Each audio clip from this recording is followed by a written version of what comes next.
All right, let's dive into the world of Ola Electric. Um, you've probably heard about their electric scooters, but this company, they're aiming for something way bigger. Yeah. We're talking like Tesla-level ambitions. And our guide to this whole world is their Draft Red Herring Prospectus. Yeah. That's the DRHP. Right. Think of it as their big plan, laid out in a lot of detail. Yeah, it's fascinating how Ola Electric is framing their mission. Okay. They're not just like, building vehicles. Yeah. They're aiming for a full-blown electric vehicle ecosystem starting in India. Okay, so let's unpack this whole ecosystem thing. Yeah. What makes that different from just like making a really cool electric scooter? Well, so the DRHP reveals that Ola Electric wants to control almost every single aspect of the EV experience. Okay. Manufacturing, obviously, with their massive Ola Future Factory. Right. It's planned to churn out a mind-blowing 10 million scooters a year. Wow. But it goes even beyond that. Okay. They're developing their own software platform, MoveOS, and getting into battery cell production with their Ola Gigafactory. Okay. That level of vertical integration is something we've seen before with Tesla. So it's not just about the product. Right. It's about like controlling the whole supply chain, the technology behind it. Yeah. But why go through all that trouble? Well, you gain a lot more control over quality, costs, and innovation. Right. If Ola Electric can actually pull this off, Yeah. they'll be a lot less reliant on, outside suppliers. Right. And potentially able to bring EVs to the market at a lower cost. Plus, there's a big push in India for self-reliance. So, okay. Reducing dependence on imports, especially from China. Right. And Ola's positioning themselves as a key player in that movement. That's a really interesting point. Yeah. It's not just like a business strategy. It's tied to like, It's bigger. yeah, national interest. Yeah. Now, I'm kind of curious about these electric motorcycles they're developing. Yeah. Any juicy details in the DRHP about those? Yeah. They're aiming for delivery in the first half of fiscal year 2026. Okay. But what's really intriguing is their ambition to apply that same ecosystem approach to motorcycles. So they're not just like adding a product line. Yeah. They're thinking about how to integrate motorcycles into this whole larger EV world they're building. So could this be their answer to like Tesla's Model S? Possibly. Like a higher end product Yeah. to like establish their brand and their technology? It's certainly possible, yeah. Yeah. But remember, Ola Electric is also focused on making EVs accessible to a much wider audience. Okay. The DRHP even mentions they're targeting the mass market segment in India with scooters priced at 100,000 or less. Wow. That's a bold move. Yeah. I mean, affordable EVs could be a game changer, especially in a market like India. For sure. But how does that square with their ambition to be a technological leader? Right. Don't those two things usually kind of conflict? Right. Like high tech usually equals like a high price. Yeah, that's where those technical details in the DRHP become really important. Yeah. They're currently using 2,170 form factor cells for their scooters, Okay. but they're already developing a 4680 cell in-house. I admit I kind of geek out a little over battery tech. Yeah. For anyone who might not be familiar, can you just break down why this 4680 cell is such a big deal? Sure. It's a newer design that potentially offers higher energy density Okay. and lower costs. Got it. So think of it as getting more battery power and range, for your buck. Yeah. Tesla is also using this technology. Right. Yeah. Which is another interesting parallel between the two companies. So Ola Electric is aiming for like cutting edge tech and the affordability. Yeah. That's a tough balance to strike. It is. But the DRHP seems to suggest they're pretty serious about this, like, dual approach. It suggests a commitment to continuous innovation and improvement. They're not just like copying what others are doing. Yeah. They're developing their own technologies, looking for ways to make them more efficient and cost effective. Yeah, it's like they're playing a long game here. Yeah. Aiming to become a dominant force in the EV market. Right. By controlling, like, the technology from the ground up. Mm-hmm. But, let's be real, there have to be some hurdles along the way. Oh, for sure.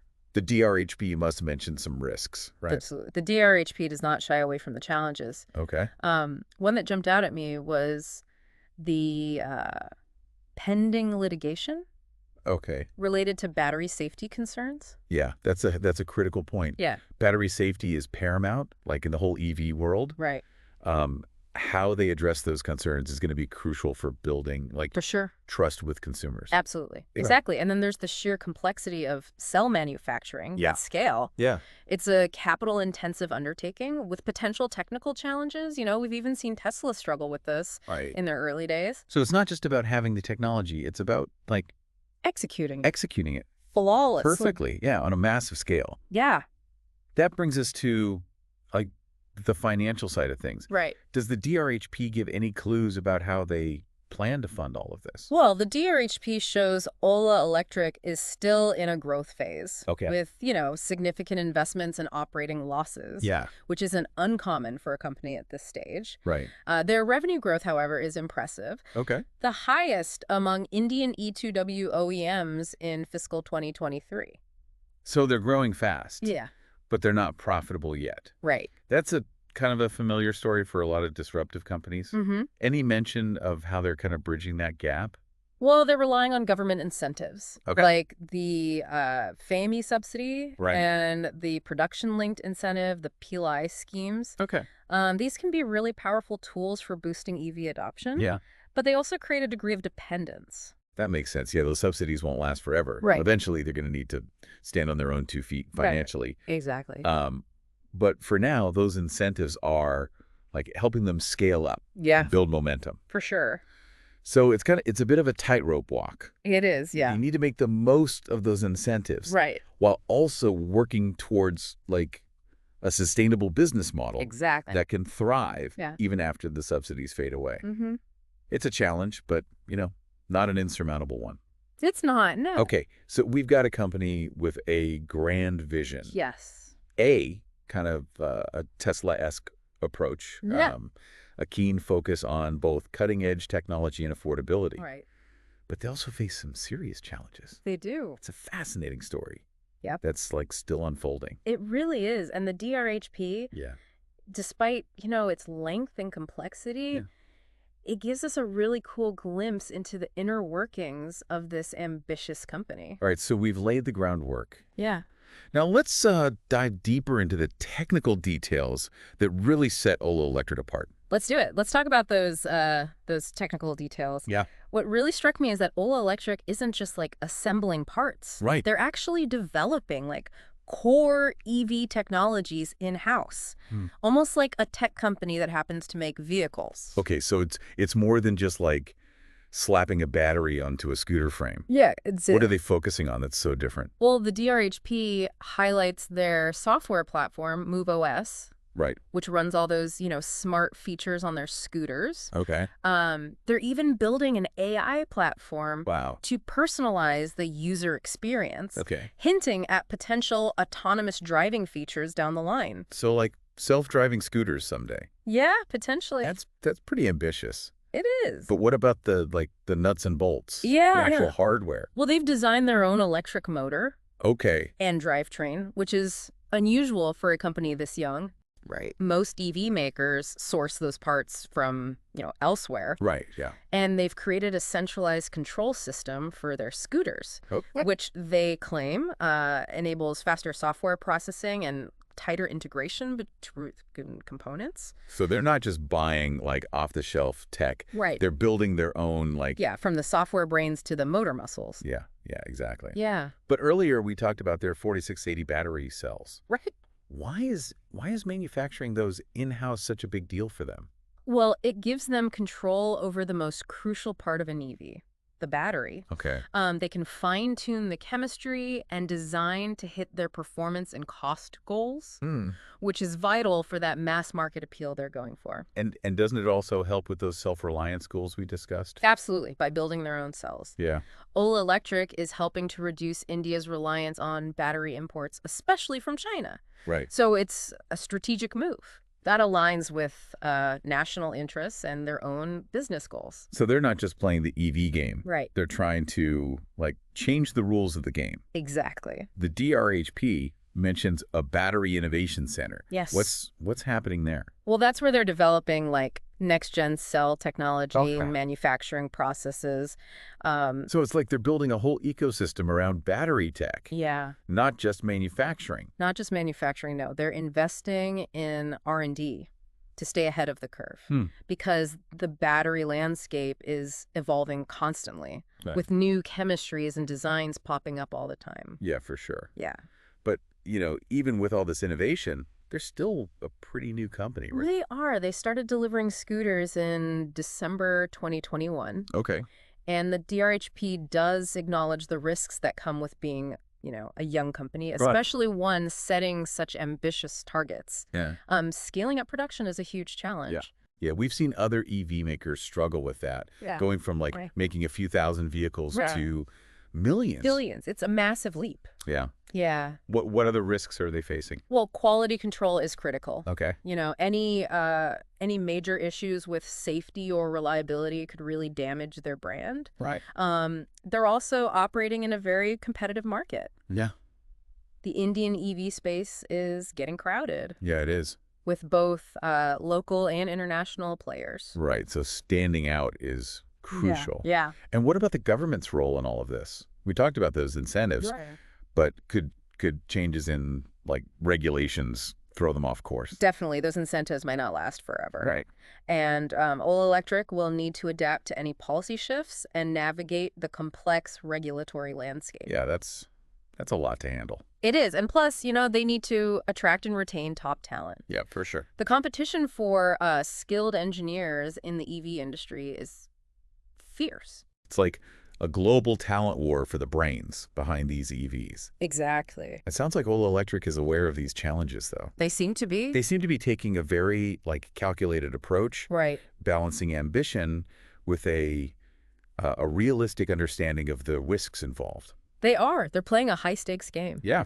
And if they succeed, the rewards are huge. Yeah. India is a massive market with a growing middle class. Right. And the government is, strongly promoting EVs. And their focus on affordable EVs could be a real game changer. Could be. Bringing this technology to a much wider audience. For sure. So they're a young company. Yes. With a lot to prove. Yeah. But they're moving fast and aiming high. They are. This story's still being written. And the ending is far from certain. And it's not just about the technology or the business strategy. It's about the people behind it all. The leadership, the engineers, the factory workers. They all play a crucial role in Ola Electric's success. Yeah, that's a really good point. It's easy to get caught up in all the tech and the numbers. Right. But ultimately, it's people who make this stuff happen. Yeah. Does the DRHP offer any insights into Ola Electric's kind of company culture? Well, they emphasize a commitment to innovation, a fast-paced work environment, and an India-first mindset. Okay. It's interesting how they're blending that global ambition with a strong connection to their roots. Yeah, it's a smart strategy appealing to both domestic and international audiences. But a company's culture is more than just slogans. Well, of course. Yeah. It's about how teams work together, Yeah. how decisions are made, and how they react to challenges. Right. And that's something we can only really see over time. Right. But the DRHP does give us some background on the leadership team. Right? Yeah, it does. And it's a diverse group. They come from tech, automotive, finance, a range of backgrounds that could be a real asset in such a complex industry. Yeah, that diversity of experience could help them adapt quickly. Yeah. And make those tough calls we talked about. Right, exactly. But they'll also need to attract and keep top talent in that global race for skilled engineers. For sure. And the DRHP suggests they're aware of this. It does, yeah. They're investing in training programs and trying to create a work environment that appeals to ambitious individuals. Right. It's almost like they're trying to build an ecosystem for EV innovation itself. Right. Attracting, the best minds in the field. Yeah, exactly. So we've covered a lot of ground. We have. Ola Electric's big plans, their approach to technology, the financial hurdles, the risks, even the human element behind it all. The human element is so important. Yeah. Yeah. What does it all add up to for you? What's the key takeaway for our listener today? I think it's this. Ola Electric is a company to watch. Okay. They're really shaking things up with a bold vision, a focus on innovation, and a deep understanding of their home turf. They're still young. Yeah. With a lot to prove. but they're moving fast and aiming high. For sure. This story is still unfolding, and the ending is far from certain. Here's a final thought for our listener to ponder. Okay.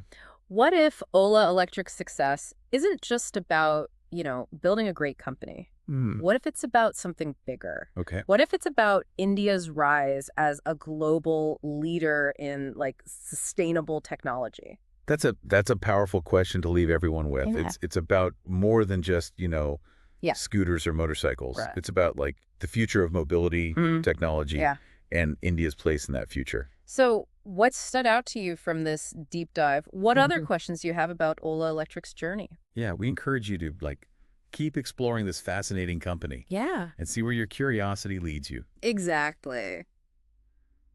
And that's a wrap for today's deep dive. Thanks for listening.